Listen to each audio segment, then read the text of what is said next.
Vous cherchez une solution simple et efficace pour faire votre site web? Ne cherchez plus parce qu'avec Notion, vous pouvez en créer très facilement. Et pour cela, il y a plusieurs solutions qui existent. Vous pouvez utiliser des outils externes comme Potion, Fruction ou Super, ou bien vous pouvez simplement faire le partage d'une page directement dans Notion. Et en partageant sur le web depuis Notion, vous avez la possibilité tout simplement de créer une page qui est visible par vos visiteurs via un lien que vous aurez généré dans Notion. L'avantage des outils externes, c'est qu'ils vont vraiment vous permettre de personnaliser vos pages, notamment sur le point de vue du design. Vous pouvez notamment mettre vos couleurs, vos typos, faire la disposition un petit peu comme vous voulez selon certains paramètres. Et donc, ça vous permet de vous démarquer d'une page Notion classique. Notamment, le site de Notion en français a été fait avec Super. On peut vraiment retrouver dans la disposition du site les encadrés, des bases de données, etc.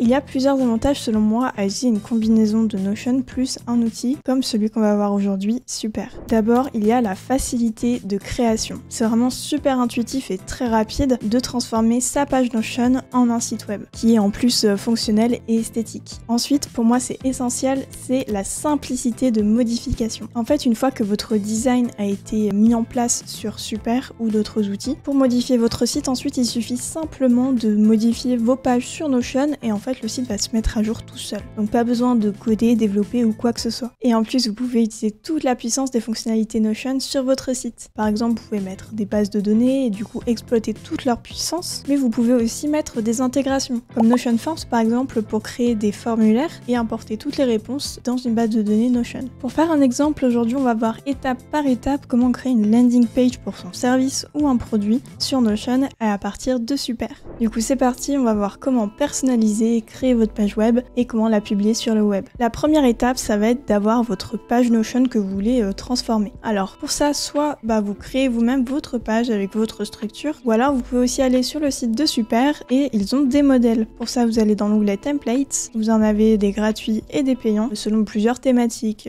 site personnel, portfolio, landing page, il y en a plusieurs. Pour cette vidéo, j'ai choisi d'utiliser un modèle qui s'appelle Warp, qui est sur le site de Super et qui ressemble à ça. Et une fois qu'il est dupliqué sur mon espace, eh bien il ressemble à une page un petit peu plus classique avec le design de Notion. Et c'est là qu'on va pouvoir, grâce à Super, le transformer et le mettre en mode sombre. Une fois que vous avez votre page que vous voulez transformer avec tous les contenus que vous voulez, vous allez sur Super, soit vous vous connectez, soit vous créez un compte. Et une fois que vous êtes connecté, vous avez cette interface. Pour créer un site, vous cliquez sur Create Site ici ou bien en haut à droite. Et ici, on va vous demander le nom de votre site, mais aussi l'URL Notion. Pour récupérer l'URL de votre site, il faut cliquer en haut sur Partager et dans l'onglet Publier. Il faut bien publier le site, c'est important, sinon il va pas pouvoir récupérer l'information. Et vous copiez le lien web qui s'affiche pour le coller dans Super. Une fois qu'il est là, vous cliquez sur Create Site et ça va récupérer les données qu'il y a à l'intérieur. Et c'est là qu'on arrive dans l'éditeur de Super. On peut voir que d'un côté, à droite, j'ai l'aperçu de ma page où il y a tous les contenus qui s'affichent et à gauche, j'ai tout un tas de petits menus, des sous-pages sur lesquels je vais vraiment configurer à la fois les paramètres de mon site mais aussi le design. Dans les paramètres, je vais pouvoir mettre notamment le nom du site qui est important pour le SEO parce que ça va être ce qui va s'afficher sur le web. C'est ce qu'on appelle aussi le métatitre et en gros, c'est ce qui s'affiche comme titre sur Google quand on vous trouve sur les moteurs de recherche. L'URL, c'est ce que vous avez déjà mis juste avant. Le favicon, c'est en gros la petite icône qui va apparaître tout en haut de votre site. Vous savez, sur les onglets, il y a souvent le titre de la page et une petite icône à côté et ça va être celle-là. Ensuite, dans l'onglet domaine, vous avez deux choix. Soit vous êtes sur le forfait gratuit et vous pouvez avoir un domaine en votre nom.super.site. Et si vous êtes sur le forfait payant de Super, vous avez la possibilité de connecter un nom de domaine que vous possédez ou bien en acheter un et le connecter pour avoir, par exemple, ici, ça pourrait être warp.fr. L'onglet des pages va servir à voir l'arborescence de votre site. En l'occurrence, dans une page, ça va compter toutes les sous-pages, mais aussi les bases de données comme des pages dans l'arborescence. Ici, j'ai une page d'accueil, mais aussi une base de données blog qui, quand je clique dessus, fait apparaître la base de données blog. Il faut savoir qu'en cliquant sur Add a New Page, vous avez la possibilité d'ajouter une nouvelle page qui ne serait pas dans l'arborescence de base de votre page Notion. Ça peut donc être une page que vous aviez à côté et que vous voulez intégrer dans votre site. L'onglet Navbar vous permet de tout simplement faire une barre de navigation, donc c'est la partie qui est tout en haut d'un site web. Et ici, on va voir trois styles qui sont proposés: Simple, Balanced et Minimal. La première chose que vous allez pouvoir faire, c'est mettre des liens et des pages dans votre barre de navigation. Par exemple, si on veut que dans la barre de navigation, il y ait l'onglet blog, je vais taper blog et chercher la page correspondante. Maintenant, je retourne en arrière, je vais pouvoir mettre un logo. Alors soit ça va être un texte et dans ce cas-là, ça va être le titre que j'ai donné à ma page de base, dont je peux changer la taille, ou alors je peux aussi mettre une image. Et là c'est pareil, je peux aller ajuster la taille de mon logo. Je peux aussi choisir est-ce que ma barre de navigation elle reste visible pendant le scroll, donc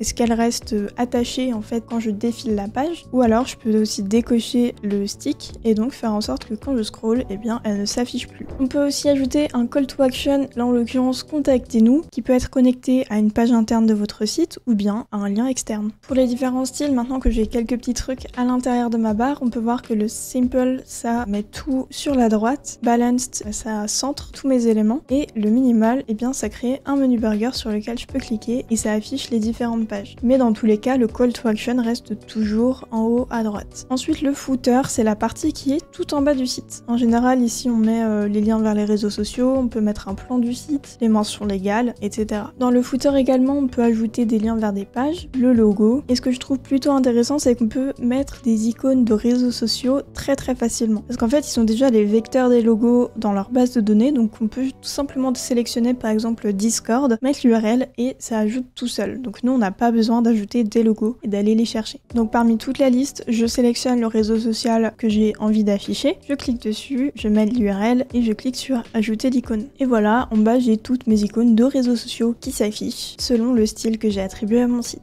Ici dans le footer, si on choisit stack, ça va tout mettre de façon un petit peu centrée. Corners, ça va mettre le logo et les infos d'un côté et les réseaux sociaux à droite. Et floating, c'est le même fonctionnement grosso modo, sauf que là on le voit pas parce que tout est blanc, mais dans la disposition, il est configuré un petit peu différemment. Maintenant qu'on a fait un peu la disposition du site, on va pouvoir personnaliser le design. Et tout ça, ça va se passer dans l'onglet design, à commencer par les couleurs. En cliquant sur les couleurs, on va pouvoir déjà dire est-ce que le thème par défaut c'est light ou est-ce que c'est dark. Super donne des palettes par défaut qui permettent de choisir parmi un petit peu des vibes qu'ils nous donnent et donc de pouvoir mettre en place son site encore plus vite si on n'a pas envie de s'attarder sur le design. Je conseille pas mal de prendre justement une palette de base parce que ça permet d'avoir une base justement pour commencer et ensuite on peut aller personnaliser un petit peu plus dans les détails pour ajouter ses propres couleurs. En explorant un petit peu, on voit qu'on peut changer les couleurs notamment de l'arrière-plan. Ensuite on peut aller plus spécifiquement dans la barre de navigation, dans le footer. Si j'ai envie que ma barre de navigation elle soit totalement différente du reste, je peux par exemple cliquer sur background, j'ai une petite fenêtre qui s'ouvre pour choisir ma couleur. Ensuite je vais aller soit sélectionner, soit j'ai un code X que je peux aller copier-coller depuis une autre plateforme. Notamment si vous n'êtes pas un designer et que vous savez pas trop quelle couleur utiliser, je vous conseille le site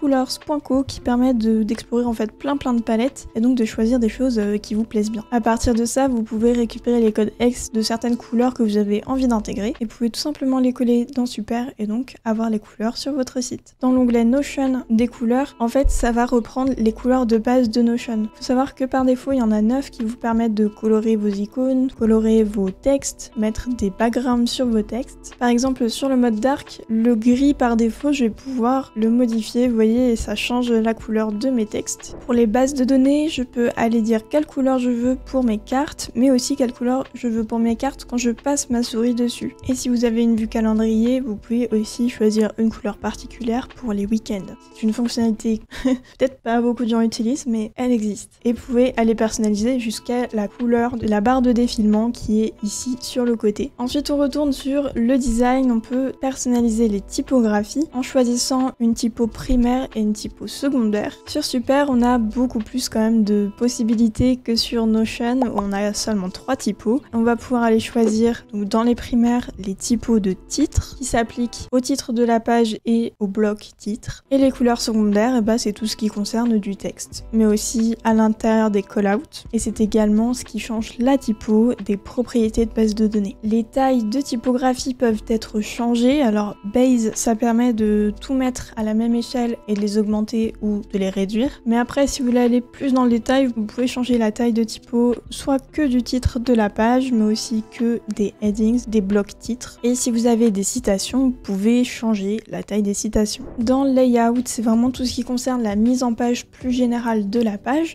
notamment sur la largeur que va prendre la page. Là, par défaut, elle est de façon un petit peu comme dans Notion avec une colonne plutôt réduite, mais vous pouvez le mettre en pleine page, ou en tout cas augmenter et moduler selon ce que vous voulez. Quand il y a plusieurs colonnes, vous pouvez changer la marge qu'il y a, là notamment pour ces encadrés, on peut les rapprocher ou faire en sorte qu'ils soient un petit peu plus loin. On peut aussi choisir d'arrondir les bords pour les call-outs, pour les bases de données, pour les images, etc. Si on veut un aspect un petit peu plus souvent épuré. Le padding, ça correspond à la marge. Là, pour les callouts, c'est la marge qu'il y a entre les bords et le contenu. Il est aussi possible de choisir est-ce que si vous avez des pages qui sont affichées dans votre page Notion, est-ce qu'elles sont montrées ou pas. Tout en haut de votre page, vous pouvez activer ou désactiver est-ce qu'on voit le header. Donc pas la barre de navigation, mais vraiment le header de votre page Notion, c'est-à-dire votre titre de page, l'icône et la couverture. Vous n'êtes pas obligé de les afficher si par exemple ça ne va pas bien avec le design de votre site et que vous trouvez que ça prend trop de place ou que les informations ne sont pas importantes, vous pouvez tout simplement les enlever. Pour cet exemple-là, je trouve ça quand même assez bien parce qu'on peut mettre un logo et le titre de notre entreprise, donc ça permet d'être identifiable assez rapidement, même si en soi ça peut se faire directement via la barre de navigation avec le logo ou le texte qui s'affiche. Et enfin, si vous choisissez de l'afficher, vous pouvez dire est-ce que ça se met à gauche, au milieu ou à droite. Ici, j'ai toute une mise en page qui est centrée sur la gauche, alors je trouve ça quand même plus harmonieux que ce soit aussi sur la gauche. Dans l'onglet bloc, je peux choisir si les icônes de mes encadrés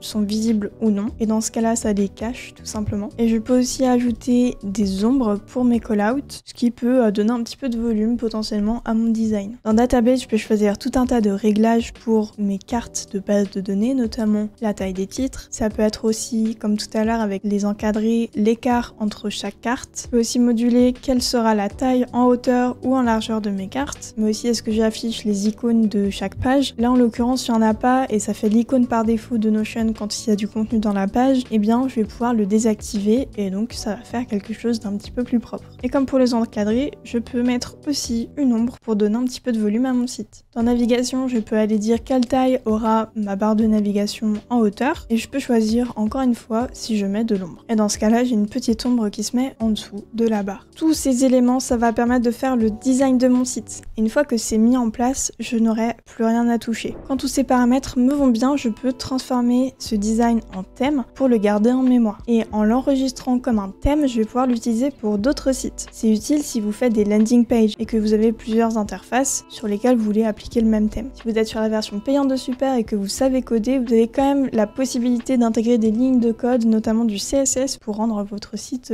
encore plus beau. Il faut savoir que quand on prend un template sur Super, ils donnent eux-mêmes un code CSS que vous pouvez intégrer dedans pour récupérer le thème directement. Ça peut vous permettre notamment d'avoir un switch entre le mode dark et light, mais aussi d'intégrer des animations un petit peu plus avancées, une page de chargement, etc. Et voilà, maintenant quand je vais sur warp-super.site, j'ai mon site qui est totalement cliquable et sur lequel je peux naviguer avec des animations. Je peux aussi aller voir ce qui se passe sur le blog, lire les articles. Ça fait vraiment un vrai site web professionnel qui prend pas beaucoup de temps à créer et surtout qui permet d'être modifié, comme je disais en début de vidéo, très facilement, puisque dès que vous faites une modification ou encore un ajout sur vos pages de blog, et bien ça publie tout automatiquement. Ça peut demander quelques minutes, le temps de se mettre à jour, et ça vous demande vraiment pas d'aller chercher dans des trucs de code que peut-être vous ne connaissez pas, qui sont compliqués. Ici c'est juste super facile, vous faites votre page Notion et vous la transformez. Si vous avez besoin de précision ou d'éclaircissement, mettez un commentaire pour me demander tout ça, et si vous avez appris quelque chose aujourd'hui sur Notion, mettez un petit like et abonnez-vous à la chaîne. À très vite!